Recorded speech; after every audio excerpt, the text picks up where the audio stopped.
आज हम लोग चर्चा करेंगे कि 1857 की क्रांति का क्या कारण था। बढ़िया से समझिएगा एक समझ के साथ। तो कारण में हम दो बात की चर्चा करेंगे, एक दीर्घकालीन कारण, बात समझ रहे हैं, और एक तत्कालीन कारण।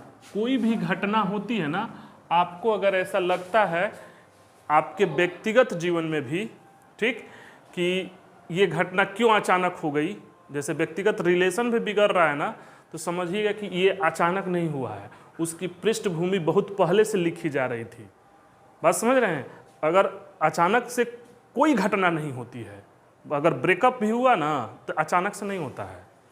बात समझ रहे हैं। विद्रोह तह आपका दुर्व्यवहार, आपका बर्ताव, आपका बोली विचारी, आपकी भावनाएं ये भरती जाती हैं, तब अचानक से विद्रोह होता है या चाहे ब्रेकअप हो जाता है। बात समझ रहे हैं। तो उन घटनाओं को हम लोग देखेंगे कि 1857 की क्रांति जो हुई, तो कौन कौन से बातें अंग्रेजों के तरफ से की गई जो भारतीयों के मन में विद्रोह, द्वेष की भावना भरती गई, जिसका परिणाम 1857 में दिखा। बात तो समझ रहे हैं ना। हम उन चीज़ों की चर्चा करेंगे कि कौन कौन से स्टेप अंग्रेजों ने उठाए जिसकी वजह से भारतीयों के मन में अंग्रेजों के प्रति विद्रोह और आज़ादी की भावना और छुटकारा पाने की भावना पैदा हो गई, चाहे उसके विपरीत मौत कबूल था। एक तरफ मौत, एक तरफ आज़ादी, तो लोगों ने मौत को स्वीकार करते हुए आज़ादी चुना कि नहीं, हमको आज़ादी चाहिए, चाहे मौत ही क्यों ना हो। उसी तरह व्यक्तिगत रिलेशन में भी होता है। अगर आप किसी को बार बार डिसरेस्पेक्ट कर रहे हैं, गाली गलौज कर रहे हैं, बात नहीं मान रहे हैं, बात समझ रहे हैं, बुलाए इधर तो जाइएगा इधर, और कुछ दिनों बाद, कुछ सालों बाद ऐसे चलते चलते जाएगा, अचानक अलग हो जाते हैं, तलाक हो जाता है, द्वेष की भावना आ जाती है, दुश्मनी में बदल जाता है। दूसरा कोई सोचता है तो सोचता है कि बहुत ज़्यादा प्रेम था, अचानक क्यों हो गया। वो अचानक नहीं हुआ है, उसकी पृष्ठभूमि 4-5 साल पहले से लिखी जा रही थी। समझ रहे हैं। ठीक उसी तरह हम लोग समझेंगे 1857 की। तो देखिए 1857 के क्रांति के कारणों में एक दीर्घकालीन है और एक तत्कालीन। तत्कालीन आप तो सब तो जानते हो, तत्कालीन में कोई प्रॉब्लम नहीं है, तो पढ़ते आ रहे हो कि ब्राउन बेस राइफल पहले से प्रयोग कर रहे थे, ठीक, इसको हटाकर एनफील्ड राइफल लाया गया था। ये ध्यान रखिएगा, ब्राउन बेस पहले से प्रयोग कर रहे थे, इसको हटाकर एनफील्ड राइफल लाया गया था। इसमें कारतूस भरने के लिए मुंह से खींचकर भरना पड़ता था कारतूस, जिसे चर्बी वाला कारतूस कहते हैं। ये तत्कालीन कारण है। मतलब तत्कालीन कहने का मतलब समझ रहे हो ना, कि गुस्सा पहले से था, फूट गया इसके वजह से। जैसे आपके हमारे मन में द्वेष चल रहा है, द्वेष चल रहा है, गाली गलौज चल रहा है, मगर ऐसा कोई घटना कर दीजिए जिसके बाद से हम ठान लें कि अब रिश्ता खत्म है। ये वाला चीज है तत्कालीन। समझ रहे हैं। चाहे ऐसा कोई मन में द्वेष है, मन में एक दूसरे के प्रति दुश्मनी आ जा रहा है, एक दूसरे के प्रति आरोप प्रत्यारोप चल रहा है, मगर ऐसा कोई काम कर दिए कि उसके बाद से मार होना तय है, ये है तत्कालीन। समझ रहे हैं बात को। ठीक। तो अब देखिए दीर्घकालीन कारणों में हम लोग चर्चा करेंगे राजनीतिक एवं प्रशासनिक कारण। मतलब वो कौन से राजनीतिक और प्रशासनिक कारण थी जिसकी वजह से 1857 की क्रांति हुई। राजनीतिक अलग चीज है, प्रशासनिक अलग चीज है। दूसरा चीज आर्थिक कारण। बात समझ रहे हैं कि 1857 की क्रांति में लोग आर्थिक रूप से भी प्रताड़ित थे, राजनीतिक और प्रशासनिक रूप से भी प्रताड़ित थे। तीसरा, और धार्मिक और सामाजिक कारण से भी लोग प्रताड़ित थे, जिसकी वजह से 1857 की क्रांति हुआ। और सैनिक कारण, सैनिकों में भी कुछ मतभेद था, कुछ असंतोष की भावना थी, जिसकी वजह से 1857 की क्रांति हुआ। समझ रहे हैं बात को। तो अब चलते हैं राजनीतिक और प्रशासनिक कारण ना। देखिए पहला आप लोगों के मन में यह है बेलेजली की सहायक संधि। क्या है ये? बेलेजली की सहायक संधि। इसको पीछे हम पढ़ाए भी हैं। सहायक संधि में था क्या कि आप अपनी सेना डिसमेंटल कीजिए, हमारी सेना रहेगी, प्लस आपके यहाँ एक रेजिडेंट रहेगा और सेना का खर्चा आप दीजिए। है देखिए, मतलब राज्य पूरी तरह से अपाहिज, मतलब हाथ पैर है राज्य का सेना और वही अंग्रेजों के पास, और एक रेजिडेंट यानी कि एक उसका आदमी आपके दरबार में बैठा रहेगा। तो भारतीय राजाओं के मन में ये के द्वेष की भावना भरेगी ही, बात समझ रहे हैं। प्लस जनता के मन में भी भरेगा। जनता के मन में इसलिए भरेगा कि उस समय के तत्कालीन जो समाज था, राजा को एज ए गॉड दिखता था, यथा राजा तथा प्रजा तुलना होती थी, और उसके राजा को आप दुर्व्यवहार कीजिए तो उसकी जो प्रिय जनता होगी उसके मन में तो होगा। राजा को लोग माई बाप कहता था, बात समझ रहे हैं। राजा का मतलब कि वो पृथ्वी भगवान के बाद दूसरा वही है उस समय का जो तत्कालीन समाज था। तो लोगों के मन में भी हुआ, प्लस राजाओं के मन में हुआ बेलेजली की सहायक संधि की नीति से। है देखिए, उससे ज्यादा तो अत हो गया ये डलहौजी का व्यापकगत सिद्धांत। भारतीय समाज जो रहा है, यहाँ का कृष्ण जी देखिए ना, राम जी को देखिए, कृष्ण जी की दो माताएं थीं, एक जन्म देने वाली, एक पालने वाली। बताया जा रहा है कि जन्म देने वाली से महत्वपूर्ण पालने वाली होती है। अब अगर आप गोद लेते हैं तो नहीं मानिएगा, गजब का बात है। भारतीयों के नस नस में बैठा हुआ है कि जन्म देने वाली माता से कहीं पूजनीय, कहीं आदरणीय पालने वाली माता होती है ना। और गोद लेना भारतीयों के परंपरा में रही है। तो डलहौजी का व्यापकगत सिद्धांत लाया, कहा कि आप गोद लेते हैं तो हम इसको मानेंगे ही नहीं। तो इससे भी लोगों के मन में, जनता प्लस वहाँ के राजनेताओं को, राजाओं के मन में असंतोष की भावना हुई। बस वो समय का इंतजार कर रहे थे। खुन्नस तो भरता जा रहा था। तो एक खुन्नस सहायक संधि, दूसरा खुन्नस व्यापकगत सिद्धांत, और तीसरा खुन्नस मुगलों के प्रति अंग्रेजों का व्यवहार, यही ज़्यादा दुखदाई हो गया। अब भारत में मुगल पहले से शासन कर रहे थे। मुगलों ने अपना भारतीयों के साथ, मतलब औरंगजेब को छोड़ दिया जाए, अकबर और उसके पीछे भारतीयों के साथ अच्छा कोऑर्डिनेशन बनाया हुआ था। ये धर्म हिंदू मुसलमान अंग्रेजों के बाद आया है, अंग्रेजों के आने के बाद आया है, ये बात समझ लेना। पहले नहीं था हिंदू मुसलमान, अंग्रेजों में बहुत कम था। हाँ, जो लास्ट वाले उत्तरवर्ती हुए वो थोड़ा सा मतलब डोमिनेटिंग नेचर थे अपने इस्लाम के प्रति, मगर भारत की जनता में द्वेष नहीं था, बात समझ रहे हैं। तो मुगल को हिंदू और मुस्लिम दोनों पसंद करते थे। जैसे अकबर थे, अकबर को देख लीजिए, जोधाबाई को ना, अकबर था, उसके यहाँ उसके घर में मतलब जन्माष्टमी भी होती थी, ये भी होता था। तो धार्मिक समन्वय और सहिष्णुता अंग्रेजों मुगलों ने बनाकर रखा हुआ था। प्रारंभ में देखा जाए तो औरंगजेब को मत देखना, ठीक। तो मुगलों के प्रति भारतीय जनता में आदर भाव सम्मान था ना, प्लस मानते भी थे कि ये हमारे जैसे हैं, और यहीं आकर मुगल बस गए थे। तो उन मुगलों के साथ अंग्रेजों ने दुर्व्यवहार किया। व्यवहार देखिए क्या किया सब, ठीक। जीजी था ऑकलैंड 1836 से 42, जो भी घटना होगा ना 1857 के पहले का होगा। जीजी कौन है? ऑकलैंड 1836 से 42। इन्होंने खिल्लत पर रोक लगा दी। खिल्लत पर रोक लगाने का मतलब कि देखिए, जैसे राजा जो होते थे ना, बहुमूल्य रेशमी वस्त्र, हीरे जवाहरात अपने मतलब जनता में बांटते थे, ठीक। तो एक राजा होने का गर्व ना फील होता है कि चलिए है मोती का माला दे दिए, चलिए है मतलब रेशमी वस्त्र दे दिए, जो हमारे दरबार पे आया रोते बिलखते उसको हम कुछ हेल्प कर दिए, इस तरह का काम करते थे। इस पर ऑकलैंड कहा कि हई पैसा जो लुटा रहे हैं मत लुटाइए, खिल्लत मत कीजिए आप, मतलब जनता में जो आप बांट रहे हो खुश होकर अपना धन दौलत ना, रेशमी ये बंद कर दीजिए। ये देखिए, तो राजा होने का फीलिंग नहीं आएगा उस सब में, बात समझ रहे हो। तो अब यही छीन लिया जाए, सेना तो छीनिए लिए हो, अब जनता के प्रति और दुर्व्यवहार। पहले होता था कि राज दरबार में गए तो दरबार में गए हैं तो कुछ ना कुछ लेकर आएंगे, गरीब दुखिया जैसे भी जाता था, इस पर रोक लगा दिया ऑकलैंड। उसके बाद देखिए है कहा कि नजर जो लेते हैं ना वो बंद कर दिए, नजराना। नजराना जैसे जो नवाब थे जो शासन कर रहे थे अलग अलग अंग्रेज मुगलों के अधीन, वो जब दिल्ली जाते थे, चाहे दिल्ली के लिए आते, भारत मुगलों को नजराना भेजते थे, पैसा, हीरे जवाहरात मोती भेजते थे। जैसे आपने अलीवर्दी खां भेजा था, इनको मारकर 2 करोड़ रुपया भेजा था ना, इस टाइप का नजराना लेते थे, ये लेते थे मुगल।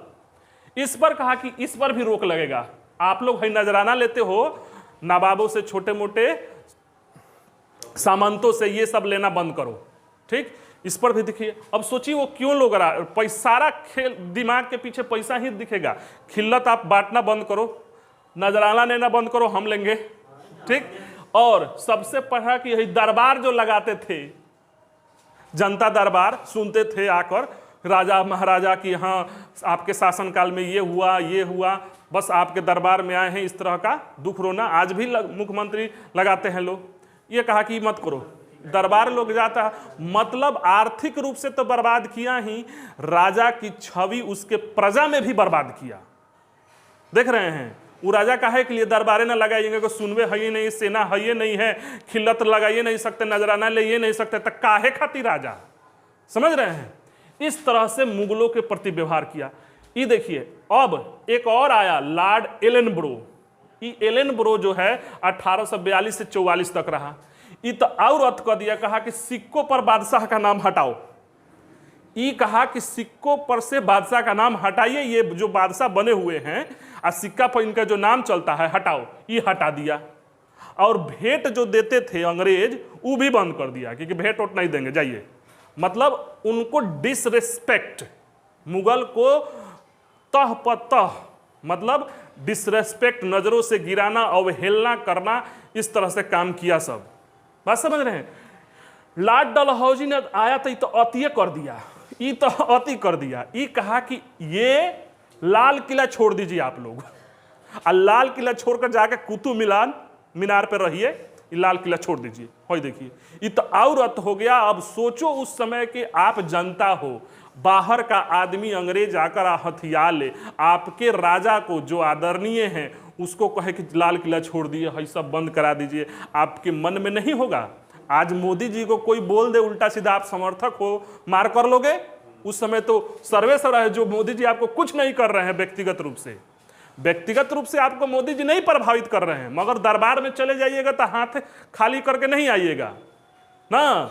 राजा के रहमो करम पर हैं ना, रहमो करम करके कोई अपराध किए हैं, क्षमा मांगते हैं, याचना करते हैं तो राजा माफ कर दिया। रहमो करम देखते हैं ना, उसमें भी पिक्चर में भी कहा हमारे रहमो करम का दायरा इतना ये नहीं है। तो आज तो मोदी जी के लिए मार कर सकते हो आप, ठीक। कुछ लोग राहुल गांधी के हुए तो राहुल गांधी के लिए मार कर लेंगे। कुछ देखते नहीं है, रील्स आप आता है, कुछ लोग एकदम टोटली समर्थक है राहुल गांधी का, कुछ लोग टोटली समर्थन है इसमें, आज जो चुपचाप है वो दोनों तरफ से, वही उसी सब का रील आ रहा है आजकल, समझ रहे हैं। एकदम लगता है कि मार कर देंगे, खून गर्म हो जाता है। और उस समय देखिए कहा कि आपके राजा को कहे कि छोड़ दीजिए लाल किला। राहुल गांधी आज प्रचार कर रहे हैं कि हमारा घर सरकार छीन लिया, उस लाल किला छीन लिया ना। जबकि एक सेटअप है लोकतंत्र में है ना, लोकतंत्र में है कि आप नहीं रहे तो आप अपना घर दे दीजिए, सरकारी आवास है, ये लोकतंत्र का सिस्टम है। फिर भी राहुल गांधी जनता का अटेंशन लेने के लिए कह रहे हैं कि हमारा घर छीन लिया सरकार ने, समझ रहे हैं। तो उस समय तो ये कहा कि मतलब लाल किला छोड़ दीजिए, ठीक। अब देखिए ये कैनिंग कहा, कैनिंग आया, ये और रद्द कर दिया, कहा कि बादशाह पद अब समाप्त करते हैं हम, इसके बाद जो होगा बादशाह नहीं होगा, ठीक। बस बादशाह खत्म भारत में। मतलब एक सिस्टमैटिक ढंग से दे रख रहे हैं किस तरह ये किया। यहां से ऑकलैंड कहा कि खिल्लत पर रोक, मतलब स्टेप बाय स्टेप। पहले तो ये लिया है, दीवानी ले ये लिया है ना, 1764 के बाद दीवानी ले ये रहा, स्टेप बाय स्टेप देख रहे हैं बादशाह के साथ क्या व्यवहार हुआ। कहा कि खिल्लत रोकिए, नजर लिए, दरबार पर रोक, सिक्कों पर से नाम हटाया, भेंट देना बंद किया, लाल किला छोड़ दीजिए, उसके बाद बादशाह का पते समाप्त। तो आप देख रहे हैं कि अंग्रेज, ये क्या है, राजनीतिक कारण, ठीक। इसके साथ देखिए पेशवा के साथ क्या दुर्व्यवहार किया। ये सब पेशवा के साथ क्या किया है, जी राव द्वितीय को वो निर्वासित कर दिया, कहाँ समझिए इसको, बिठूर निर्वासित कर दिया, नाना साहेब को नहीं माना। यानी 1853 में बाजीराव द्वितीय की मृत्यु हो गई, वो गोद लिए हुए थे नाना साहेब को ना, उन नाना साहब को नहीं माना। भाई देखिए, इनको 8 लाख रुपया पेंशन पर रखा हुआ था, कहा कि अब नहीं मानेंगे। अब ये बताइए कि इतने बड़े साम्राज्य को आप लिए, पेशवा का मराठा साम्राज्य को हड़प लिए, आप पूरा पैसा उसा उसील रहे हो, हाँ, और उसके एक गोद लिए हुए बेटे को नहीं मान रहे हो। तो मराठाओं को मन में भी था कि देखिए ये हमारे राजा के साथ, पेशवा के साथ किस तरह का व्यवहार हुआ। आप सोच कर देखो कि ये कभी तूती बोलती थी पेशवा की, आज पेशवा का हालत ऐसे हुआ कि मानने के लिए नहीं तैयार है, पेंशनों नहीं दे रहा है, कहा कि नहीं मानेंगे गोद निषेध के तहत। ठीक, अवध के साथ देखिए क्या व्यवहार किया। अवध जो था इधर उत्तर प्रदेश वाला इलाका ना, लखनऊ उत्तर प्रदेश, अवध में था कि अवध तो बेचारा ठीक ठाक था, अंग्रेजों के साथ था। ठीक, ये अवध जो इलाहाबाद की संधि हुआ था ना, उसके साथ रहा। ठीक, उसके बाद सहायक संधि भी किया अवध। उसके बाद उसका जो था ना, मतलब जैविक पुत्र भी था, फिर भी कहा कि नहीं, आप मतलब अराजकता है यहाँ, अराजकता का आरोप लगाकर हड़प लिया। और सबसे ज्यादा जो सैनिक थे अवध के ही थे, भारतीय मतलब ब्रिटिश सेना में। इस तरह से अवध में भी असंतोष हुआ। मतलब अवध के साथ किया वो सब देख रहे हैं, अवध के साथ क्या किया वो सब रिलेट कीजिएगा। अवध के साथ कमिश्नरी क्षेत्र बनाया अवध को, अवध सहायक संधि भी किया, स्वीकार की, इलाहाबाद की संधि किया, उसका जैविक पुत्र भी था। उसके बावजूद उस पर क्या आरोप लगाया कि यहां अराजकता है, आप दे दीजिए। जिसका मतलब बेटा नहीं था व्यापक सिद्धांत के तहत, उसको तो लिया ही लिया, आरोपों लगाकर लिया। अवध के सैनिक भी थे। उसके बाद जमींदारों के साथ हई डलहौजी किया है, जमींदारों के साथ व्यवहार किया। जमींदारी प्रथा उस समय चल रही थी, हम बताए थे। तो जमींदारों के साथ इसलिए जैसे इधर के मतलब मद्रास के जमींदार, ये एगो डलहौजी इनाम कमीशन बनाया था। इनाम कमीशन ये था ना कि कहा था कि ये जितने जमींदार हैं, ठीक, उनका भूमि का अपना ब्यौरा दे, संपत्ति का। हम नहीं बता रहे थे कि इतना अमीर हो गए थे, इनाम कमीशन बनाया था, कहा कि अपना भूमि का ये ब्यौरा दे कि क्या है, अपना सब डेट। अब उस समय 35,000 जमींदार में से 20,000 की जमीन जब्त कर लिया था वो। मतलब ये छोड़ा नहीं था, राजाओं को भी बख्शा नहीं और जमींदारों को भी। उसका एक मकसद था कि जमीन एक्वायर करना है। इसी के लिए इसको क्या कहता है, हड़प नीति कहा जाता है, डलहौजी वाला, समझ रहे हैं। तो इस जमींदारों के साथ भी, तो ये तो रहा राजनीतिक कारण। ये क्या रहा, राजनीतिक कारण। प्रशासनिक कारण देखिए पद में भेदभाव होता था। पद में क्या होता था, भेदभाव, कि ये एक पद है ना, मतलब उच्च पद पर जाएंगे तो कौन जाएंगे, अंग्रेज जाएंगे। पदोन्नति में भेदभाव होता था कि अगर आप किसी तरह से प्रशासन में हैं तो पदोन्नति में भेदभाव होगा, पद में भेद होगा। ऊंचे पद पर अंग्रेज ही रहेंगे, नीचे पद पर एथी रहेंगे। और सबसे इंपॉर्टेंट जो आज सरकार कर रही है, एक ही पद के लिए अलग अलग वेतन था। मतलब अंग्रेज हैं, आप सैनिक हैं अंग्रेज की सेना में, अब भारतीय हैं, और कोई सैनिक है वो भी भारतीय है, तो आपका वेतन रहेगा 10,000 मान कर चलिए, और उसका रहेगा 30,000। भाई लीजिए, दोनों सैनिक हैं। यही तो सरकार कर रही है, इसी का लोग तो विरोध कर रहा है, टीचर वाला हर जगह से। एक ही कार्य के लिए, एक ही पद के लिए आप अलग अलग वेतन दे रहे हो। तो वहां तक क्लियर था कि चलो भाई वो अंग्रेज है, ये है। अभी क्या है यही मांग कर रहा है, तो लाठी चार्ज हो रहा है टीचर पर। आप बहाली नहीं कराते, वैसे नहीं समझ रहे हैं। नहीं तो शुरू में कहते कॉन्ट्रैक्ट पर ले रहे हैं, मगर ये सरकार की नीति ठीक ठाक है नहीं। मगर हम लोग के पास भी अधिकार है। क्या अधिकार है, वोट। ठीक, तो आप क्या देखें, राजनीतिक और प्रशासनिक कारण समझ गए। अरे पढ़ने का अर्थ यही हुआ कि इसको वर्तमान से कनेक्ट करना है, पास्ट में मत जाइएगा। पास्ट में तो है ही है, वर्तमान में क्या क्या चल रहा है। इतिहास पढ़ने का बेस्ट तरीका यही है कि पास्ट में से पढ़कर वर्तमान से कनेक्ट कीजिए। ठीक, ये डलहौजी वाला ये सब समझ गए, यानी राजनीतिक कारण आप समझ गए। क्लियर है? आगे बढ़े जी।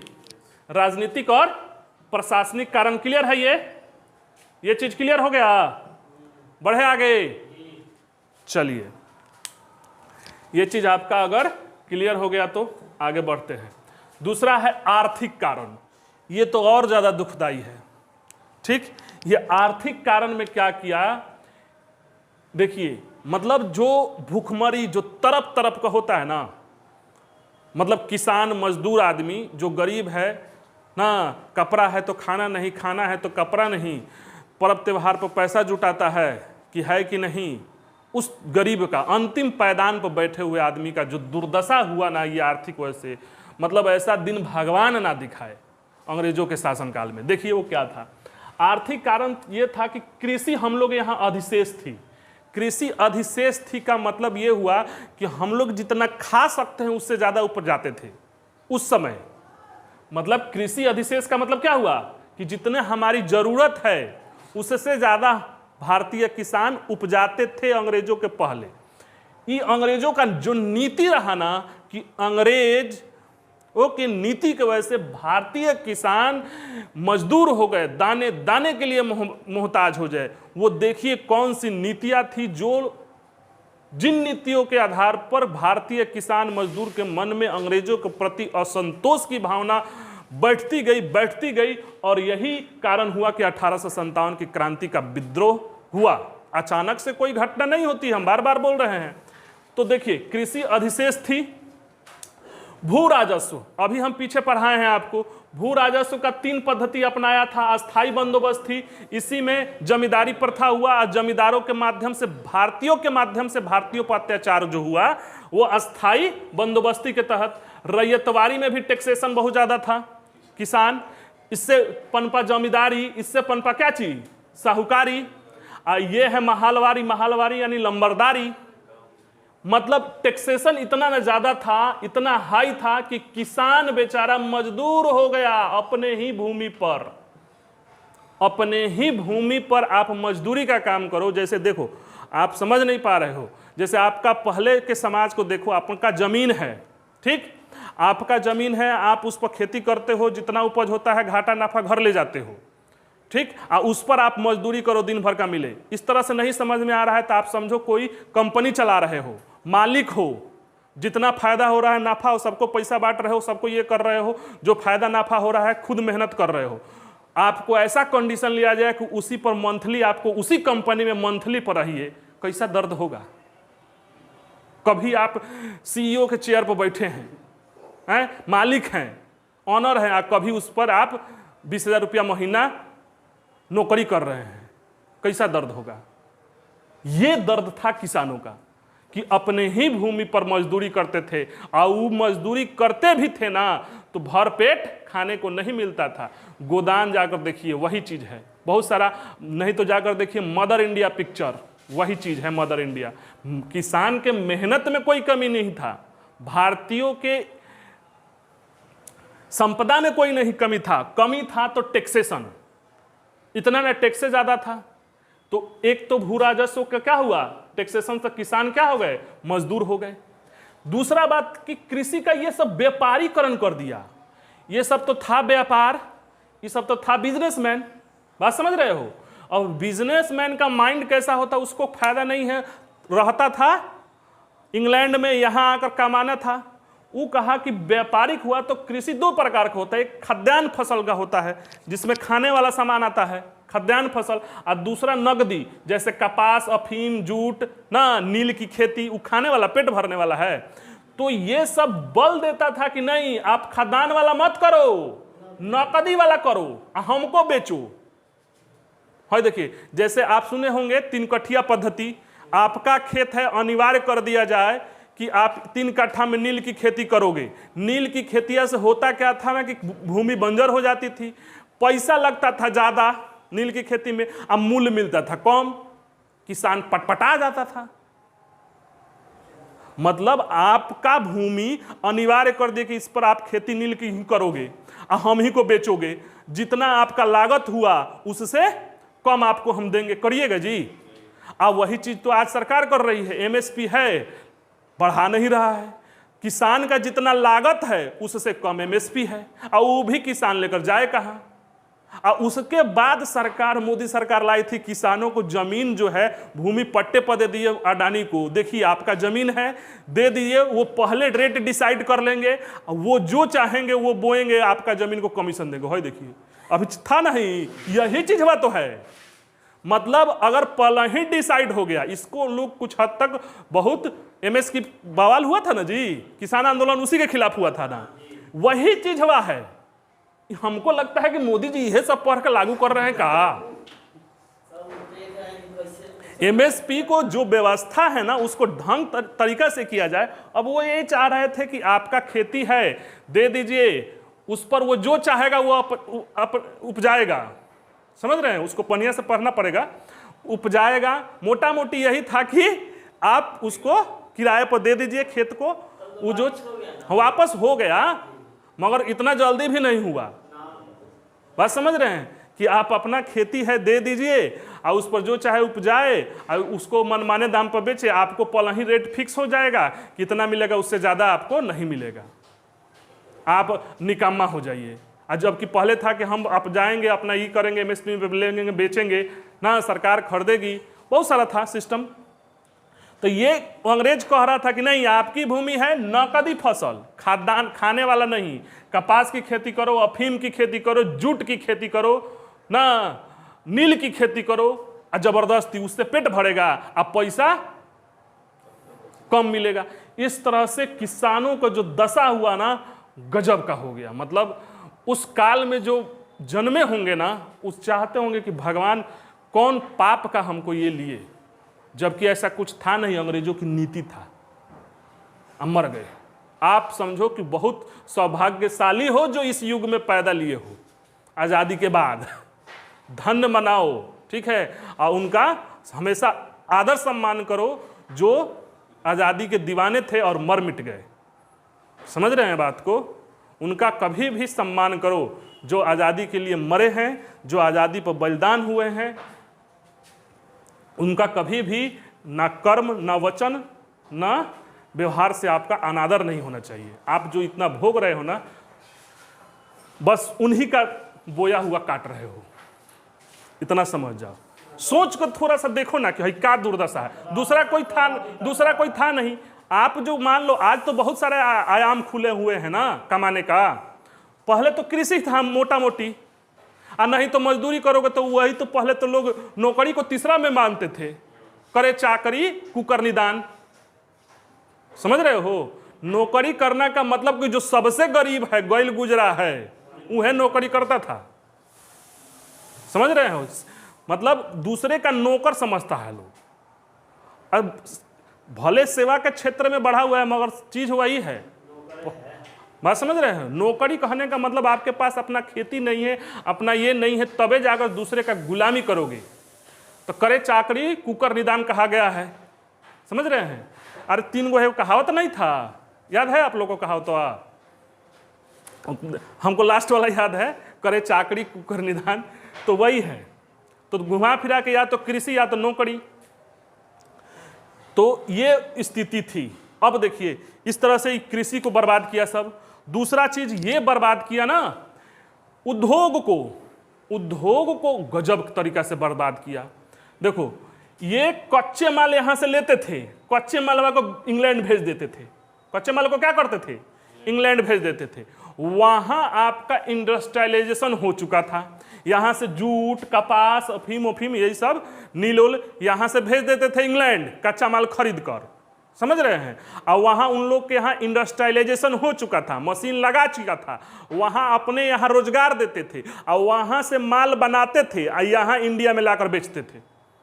अब फिर यहाँ से पैसे वाले जाते थे, यानी कि माल भी हमारा, ठीक, वहां गया, वहां बेच कर आया, ट्रांसपोर्टिंग जब सब जोड़ जाड़ के यहाँ आकर बेचते थे। बाजार था, उन लोग का यही काम था। समझ रहे हैं? तो कच्चे माल का निर्यात करते थे और तैयार माल का आयात करते थे। और भारतीय जो उद्योग था वो हस्तशिल्प से था। बहुत अच्छा बुनाई भी है, बहुत अच्छा कढ़ाई था, बहुत अच्छा पेंटिंग था, छोटे छोटे लघु और कुटीर उद्योग थे। मशीन था नहीं, इसलिए यहाँ महंगे होते थे, और उन लोग का मशीन से बनता था, ये सस्ता होता था। बात समझ रहे हैं, सस्ता होता था, अब भारतीय महंगे होते थे। अब ये क्या करते थे ना कि ये अपने मालवा पर ना टैक्स बहुत कम लगाते थे कि हम लोग का बिके और सस्ता हो। देखिए 2.5 से 3.5% टैक्स लगाते थे अपने माल पर, कैसे कि सरकार भी तो उन्हीं का है। और भारतीय जो उद्योग था वो हस्तशिल्प, उस पर टैक्स महंगे तो खुद पहले से थे और उस पर टैक्स भी लगा दिए बहुत ज़्यादा। देखो मखमल पर 27%, सूती पर 71%, रेशमी वस्त्र पर 90%, कहीं कहीं 100%, एक तो महंगा। इससे हुआ क्या कि जो भारतीय हस्तशिल्प था, भारतीय उद्योग थे, वो टोटली बर्बाद हो गए। मतलब इतने इतने कलाकार बर्बाद हो गए। अरे आप बनाओगे माल बिकबे नहीं करेगा, महंगा हो गया। मान लीजिए कैसा हूँ कितना हूँ कम करके 100 रुपया भी लाए, 100 रुपया और टैक्स कर दिया वो, और वहाँ चिल्ला रहा है फुट पर, है ले लो टी शर्ट। आज भी वही हो रहा है। मॉल में चले जाओ ना, मॉल में चले जाओ, टी शर्टवा जो है कितना का, बहुत सस्ता सस्ता आ रहा है। अब भारतीय कोई हथकरघा लो तो महंगा हो जाएगा, समझ रहे हैं। तो उस समय ये परिस्थितियां थी, इस वजह से भारतीय उद्योग को चौपट कर दिया सब एकदम। जो जो शिल्पकार थे, जो जो ये थे, वो सब बर्बाद हो गए। भारत सरकार आज बढ़ावा दे रही है छोटे और लघु उद्योग को कि अगर कोई आप टेक्नोलॉजी जानते हैं, कोई कला है, कोई हुनर है, देखिएगा मोदी जी जाते रहते हैं और सब एग्जीबिशन में लगता रहता है, चीज़ वही है। मगर उस समय ये सब बर्बाद कर दिया, एक से एक कला, एक से एक हुनर बर्बाद हो गया अंग्रेजों के उद्योग नीति के कुचक्र में पड़कर, समझ रहे हैं। तो उद्योग भी बर्बाद कर दिया, कृषि तो बर्बादे कर दिया ना। नौकरी करने जाओगे ठीक, तो वहां भी भेदभाव हो ही रहा है, कितना हूं बड़ा योग्य हो आगे नहीं बढ़ सकते। पदोन्नति में भेदभाव, एक पद पर रहते हुए आपको पेमेंट कम मिलेगा। किस तरह से जीने का रास्ता छोड़ रहा है, एको गो रास्ता छोड़ा है जी कि जी मर जाते सब लोग तो राज किस पर करता हूं सब। बाद में बीच बीच में ये भी सोच रहा था, इस तरह से हुआ। अब देखिए पैसा लेने का यहां बर्बाद किया, यहां बर्बाद किया। निवेश, इन्वेस्ट, कुछ लोगों के पास पैसा भी था ना, उनसे इन्वेस्ट करवाया। जैसे रेलवे पर कहा कि 5% लाभ की गारंटी होगी। ये फायदा वाला मत देखिएगा, आप अपना पैसा रेलवे में इन्वेस्ट कीजिए, जो आज नहीं करता है, और वो पैसा से वो दूसरा काम करेगा अपने यहाँ। आपका पैसा, कुछ लोगों के पास धनाढ़ थे तो उनका पैसा इन्वेस्ट करवाया कि 5% आपको हम लाभ देंगे, लाभ होगा तो। अब देगा कि नहीं देगा, दिया कि नहीं दिया, क्या किया पैसा। जैसे आज कोई कंपनी हम चलाएं, आपसे इन्वेस्ट करवाएं, हम क्या कर रहे हैं, क्या होगा, लाभ होगा तो लाभ, घाटा होगा तो घाटा भी होगा। मगर उसमें कहा कि 5% गारंटी है कि रेलवे में पैसा इन्वेस्ट कीजिए। बात समझ रहे हैं।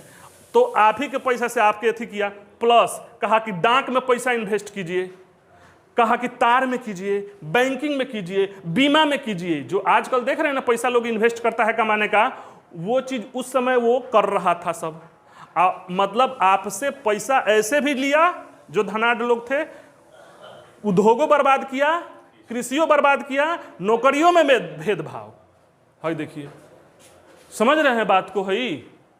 इस तरह से दुर्दशा पला दिया। क्या कहा जाता है, दुर्दशा पला दिया नीतियों को। देखिए यही सब कारण हुआ 1857 की क्रांति के, कि लोगों के मन में असंतोष भरता गया ना जी। देख रहे हैं, इससे असंतोष नहीं हुआ। उद्योग बर्बाद कर दिया आप, कृषि बर्बाद कर दिए आप, नौकरी में करिए रहे हैं, निवेश करवा रहे हैं और कह रहे हैं कि घाटा हो गया ना, वो भी पैसा दिए चाहे नहीं दिए, छीन भिन कर दिए। तो इस तरह से हुआ। ये बात आप समझ गए, क्लियर है जी। ये बात समझ गए कि नहीं, आगे बढ़ें। तो ये सब कारण है क्या चीज, 1857 की क्रांति का। इसको आप लोग लिखिएगा, बढ़िया से समझ लीजिए ठीक। तीसरे बात पर ध्यान देते हैं। तीसरा कारण है धार्मिक और सामाजिक कारण। एक कारण चर्चा कर लिए हम लोग, राजनीतिक, आर्थिक ना। अब धार्मिक और सामाजिक, इस पर भी चोट किया सब। उस समय के समाज को देखते हुए सोचिएगा, लोगों के मन में एक तो असंतोष आर्थिक था ही, आर्थिक प्रॉब्लम देखिए लिए, राजनीतिक था ही, अब धर्म के मामले में भी हस्तक्षेप करना चालू किया। सामाजिक जो उस समय का परिवेश था, जो हमारी मान्यताएं थी उस समय की, हम ये बात नहीं कह रहे हैं कि मान्यताएं गलत थी कि खराब थी, मगर उस समय की जो लोगों की मेंटेलिटी थी उसके खिलाफ काम किया। हालांकि आज के दृष्टिकोण से देखिएगा कुछ हद तक सही भी था, उन लोगों के हिसाब से गलत भी था, मगर उसकी चर्चा हम नहीं कर रहे हैं। हम ये कर रहे हैं कि प्रभाव असंतोष किस बात से फैला। ठीक, तो कुछ देखिए सामाजिक सुधार किया सब। कुछ क्या किया? सामाजिक सुधार। सामाजिक सुधार में कन्यावध जो था ना, जैसे भ्रूण हत्या 40 नहीं कह रहे हैं, उसको जॉन सोर ने बैंड कर दिया 1795 में ना। सती प्रथा को बैन किया बेंटिक ने 1829 में। तो ये धार्मिक मामले में एक तरह से हस्तक्षेप है भारतीयों के ना। गलत है कि सही है उसकी बात की है, ठीक किया कि खराब किया वो बात का बात है। ठीक, दास प्रथा को खत्म किया कौन? एलन ब्रो ने 1843 में। भारतीयों में दासत्व का था ही, ये इसलिए खत्म किया ना कि उसके यहाँ खत्म हो चुका था, वहां भी वो कानून इंग्लैंड में था तो चाह रहा था कि यहां भी खत्म हो। दास प्रथा उसके यहां भी था, समझ रहे हो? तो दास प्रथा एलन ब्रो ने खत्म कर दिया। यहां नर बलि का होता था, मानव की बलि होती थी भारतीय समाज में, कुछ छोटे मोटे गुट थे जो कर रहे थे। ठीक, तो हार्डिंग ने उसको खत्म कर दिया। विधवा विवाह, ये तो सबसे बड़ा चोट है। और बाल विवाह भारतीयों में होता था, विधवा की मान्यता थी। आप देखना होगा तो प्रेम रोग पिक्चर देखना, बुझा जाएगा क्या दुर्दशा थी विधवाओं का। ठीक, तो विधवा विवाह एवं बाल विवाह को हार्डिंग ने, डलहौजी ने रोक लगा दिया 1756 में। इन सब कारणों से भारतीयों के मन में असंतोष तो था ही, जो प्रथा चलती आ रही है उसको तोड़ा। ठीक, विधवा का विवाह हुआ, बाल विवाह होता था उस पर रोक लगा दिया ना। तो उस समय का समाज इस सबको चीजों को एक्सेप्ट नहीं कर पाया। ठीक, आज के दृष्टिकोण से सोच रहे हैं कि ये सब सही किया, उस समय के दृष्टिकोण से सोचते तो आप उस समय होते तो आपको भी ये खराब लगता, समझ रहे हैं? मगर दूरदर्शी होना चाहिए। और देखिए धार्मिक मामले में हस्तक्षेप किया है तो आजो नहीं बर्दाश्त होगा। धार्मिक मामले में हस्तक्षेप, ये तो सामाजिक मामला में हस्तक्षेप हुआ। धार्मिक मामले में 1806 में बेल्लोर, मद्रास साइड पड़ता है ना, बेल्लोर में विद्रोह हुआ। उस समय जीजी था जॉन बार्लो, याद रखिएगा। बेल्लोर में जब विद्रोह हुआ जीजी जॉन बार्लो था। ठीक, ये धार्मिक रूप से पहला विद्रोह था। तो पूछ दे कि धार्मिक रूप से पहला कौन था, तो ये बेल्लोर वाला विद्रोह था सेना में। ये क्या था कि सेना में तिलक, पगड़ी और दाढ़ी लगाने पर मना कर दिया गया कि आप सेना में तिलक नहीं लगा सकते, पगड़ी नहीं रख सकते, दाढ़ी। ये चीज हमको मना करोगे तो हिंदू मुसलमान दोनों काव करके पड़ा कि ये कैसे हो सकता है। और इसके स्थान पर कहा कि हैट लगाइए, टोपी जो आज लोग लगाता है, उस पर चमड़ा लगा रहता है, ये लगा रहता है। बात समझ रहे हैं? ये तो हमारे धर्म और संस्कृति के खिलाफ है। चमड़ा को सर का ताज बनाएंगे जी, हैं, हैट टोपी लगाएंगे, समझ रहे हैं? आज भी सरकार नहीं रखती है, वो इंस्पेक्टर वाला चमड़ा है, चमड़ा नहीं है। बात समझ रहे हैं? अब मतलब चमड़ा को कह रहे हैं कि सर का ताज पर रखिए। यहाँ लोग सोना रखता था, पगड़ी रखता था, पगड़ी निकाल कर रख देने का मतलब हुआ कि मान सम्मान रख दिए। वहाँ कह रहे हैं कि चमड़ा रखिए गाय का चाहे सुअर का। अरे जानवरे का ना होगा जी, उसको कह रहे हैं ताज बनाइए, धर्म के विरुद्ध है। ये इसमें विद्रोह हुआ था। ठीक, और इस विद्रोह में 24 को फांसी दे दिया था। बात समझ रहे हैं? बेल्लोर विद्रोह में 24 सैनिकों को फांसी दे दिया था ये। अब देखिए ये पहला धार्मिक, तो ये तो धार्मिक रूप से हस्तक्षेप हुआ। दूसरा धर्म परिवर्तन, ये वो कानून बनाया था कि धर्म परिवर्तन करने पर संपत्ति से वंचित नहीं किया जाएगा। पहले कानून था कि जिसका धर्म परिवर्तन कर रहे, परिवर्तन करने पर संपत्ति से वंचित नहीं किया जाएगा। वो चाह रहा था कि ईसाई लोग हो जाए और उनका संपत्ति भी मिल जाए, इधर हम लालच दे रहे हैं, तो ये भी हस्तक्षेप किया। और ईसाई धर्म का समर्थन कर रहा था। याद कीजिए ईसाई धर्म का समर्थन में 1813 में चार्टर एक्ट आया था। 1813 में क्या आया था? Charter act. 1813 के चार्टर एक्ट में ईसाई मशीनरी खोलने का बात किया गया था। ईसाई मशीनरी ये करते थे तो एक तो बाइबिल की शिक्षा देते थे, अपने धर्म का प्रचार करते थे ना, प्लस दूसरों के धर्म को नीचा दिखाते थे और मतलब औरों को कन्वर्ट करते थे। ईसाई मशीनरी का ये काम था। लोगों के मन में ये भी असंतोष की भावना बढ़ता गया कि देखिए ये ईसाई मशीनरी क्या कर रहा है। ये सब चीजें चारों तरफ से वार किया सब, तब जाके असंतोष फैला और कुछ बयान आया बहके। हाय देखिए, धर्म के मामले में बयान आया। मैगजिनल्स ने कहा, हाउस ऑफ कॉमन्स में कह रहा है, ये कहां कह रहा है? हाउस ऑफ कॉमन्स में, ब्रिटेन में, कि ईश्वर की कृपा से, सुनिए बयान, हमको भारत में इतना बड़ा साम्राज्य मिला है तो हमको ईसा की पताका एक कोने से दूसरे कोने तक लहरा देनी चाहिए। कोई देखिए ऐसा बयान देगा तो होगा। तो ये धर्म के मामले में तो हस्तक्षेप डायरेक्ट है। अब देखिए, एक मेजर एडवर्ड थे, इनका बयान सुनिए। मेजर एडवर्ड कहा कि भारत में हमारी सत्ता का अंतिम लक्ष्य जो है भारत को ईसाई राष्ट्र बनाना। हो लीजिए, मतलब एक को छोड़ा नहीं है। क्या कह रहे हैं? भारत में हमारी सत्ता का अंतिम लक्ष्य क्या है? भारत को ईसाई राष्ट्र बनाना। ये मेजर एडवर्ड कहता है। इन सब बातों को ध्यान में रखते हुए क्या हुआ? लोगों के मन में असंतोष और विद्रोह की भावना पनपने लगी 1857 के पहले। देख रहे हैं ये सब कारण क्लियर होता रहा है। अब देखिए, कुछ सैनिक कारण भी था। सैनिकों के मन में जो लड़ रहे थे अंग्रेजों के लिए, अपने बलिदान दे रहे थे, उनमें क्या असंतोष था कि पहले तो भर्ती में प्रॉब्लम था ही, उच्च पद पर जाएंगे अंग्रेज, आप जाइएगा यथी पर, वेतन में था ही, पदोन्नति में था ही, इसके भेदभाव कर रहे थे। भर्ती, वेतन, पदोन्नति में भेदभाव कर रहे थे।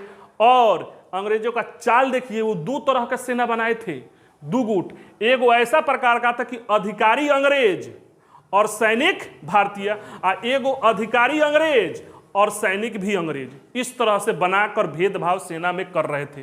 ठीक, एक और देखिए, 5:1 का रेशियो था, यानी कि भारतीय अंग्रेजों की सेना में 5 गो भारतीय पर 1 गो अंग्रेज था। फिर भी अंग्रेज दुर्व्यवहार करते थे। मतलब सेना में आप जाइएगा ना तो दुर्व्यवहार करना, मतलब रेस्पेक्ट ना करना, कुछ कह देना, बात समझ रहे हैं, ये कर रहे थे। तो ये असंतोष की भावना थी सैनिकों में। अवध का विलय कर लिया जो सब, तो सबसे ज्यादा सैनिक अवध के ही थे। तो वहां के सैनिकों को खराब लगेगा ही कि अवध का विलय कर दिया। किसके आधार पर? कुशासन का आरोप लगाकर। और देखिए, सबसे क्या किया ये सब सैनिकों के लिए? 1854 में डाक खाना अधिनियम आया। इस अधिनियम में सैनिकों के लिए फ्री पत्राचार पहले होता था, इस पर रोक लगा दिया। हाँ देखिए, मतलब आज भी चलता है ना फ्री पत्राचार, जो सैनिकों के लिए उस समय चलता था, उस पर रोक लगा दिया। अब सैनिक विद्रोह हुआ। सैनिकों में जो विद्रोह हुआ वो देखिए कैसे कैसे हुआ। सबसे पहले पूछे ने कि पहला सैनिक विद्रोह कौन हुआ, तो 1764 बक्सर वाला टॉमस मुनरो और मीर कासिम के सेना में हुआ था। ये याद रखिएगा, सबसे पहला सैनिक विद्रोह 1764, टॉमस मुनरो और मीर कासिम, वही। इसमें सैनिकों में विद्रोह की भावना, बात समझ रहे हैं। दूसरा 1806 में बेल्लोर में हुआ था, बताए ही अभी। इसमें 24 को फांसी दे दिया गया। अब 1806 में ना 1824 में बर्मा जाने से मना कर दिए, क्योंकि भारतीयों में था कि समुद्र को लांघना नहीं है ना। हम लोग में था कि भारतीयों को समुद्र को नहीं लांघना, हम लोग को धर्म के खिलाफ था। तो कुछ सैनिक मना कर दिए, उनको सजा हुआ था। इस तरह से देख रहे हैं। सबसे इंपॉर्टेंट जो बात हुआ ना सैनिकों का मनोबल बढ़ाने वाला, वो देखिए क्या हुआ कि अफगान युद्ध में अंग्रेजों का पराजय हो गया। ये पराजय भारतीय सैनिकों में एक मील का पत्थर साबित हुआ। इस भारतीय सैनिकों का मनोबल बढ़ गया अफगान युद्ध में पराजय से। वो जो एक हवा बनाकर रखे हुए थे ना अंग्रेज कि हम लोग अजय हैं, हम लोग को पराजित नहीं किया जा सकता, हम लोग सुपीरियर हैं ना, हम लोग यहां राज करने के लिए आए हैं, ये टूट गया अफगान युद्ध में भारतीयों के मन में, भारतीय सैनिकों के मन में ये बैठ गया कि अंग्रेज अजेय नहीं हैं, उनको पराजित किया जा सकता है अगर हम लोग संगठित हो तो। सबसे बड़ी बात तो यही है कि सैनिकों के मन में इस तरह से भावना आ जाए कि हम भी कर सकते हैं। आपके भी मन में जिस दिन ये भावना आ गई कि हम भी पढ़कर IAS PCS बन सकते हैं, ये भावना पनपना ही अपने आप में उसी दिन 90% जीत समझिए। सच में आना चाहिए, सच में आप समझ ही रहे हो हम क्या कहना चाह रहे हैं। जिस दिन आपके मन में ये आ गई कि हम कर सकते हैं, बहुत इजी है, दूसरे कर रहे हैं तो हम भी कर सकते हैं, उसी दिन आप 90% सक्सेस हैं।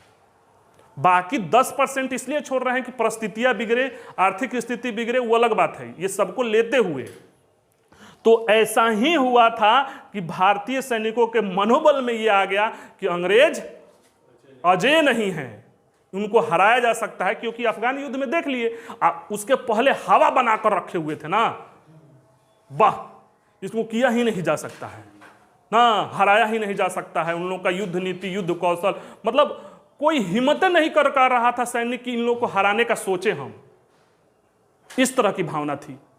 तो इस भावना को तोड़ना अफगान युद्ध में हुआ। इस तरह से इन सब कारणों से भारतीयों के मन में असंतोष फैला, जिसका परिणाम 1857 की क्रांति हुआ। अब आगे हम लोग पढ़ेंगे, देखेंगे कि 1857 की क्रांति का तत्कालीन कारण क्या था और किस तरह यह विस्तारित हुआ और किन लोगों ने कैसे अपना योगदान देते हुए 1857 की क्रांति को सफल बनाया। बात समझ रहे हैं? और कैसे विस्तार हुआ, कैसे फैला, किसने कहाँ नेतृत्व किया, कहाँ योगदान किया, कहाँ बलिदान हुआ, कहाँ अपना आत्मसमर्पण किसने किया, ये सब हम बातें आगे देखेंगे। क्लियर है? रहने दे हम लोग, चलिए रहने देते हैं। जिनको स्क्रीनशॉट करना है स्क्रीनशॉट कर लीजिए।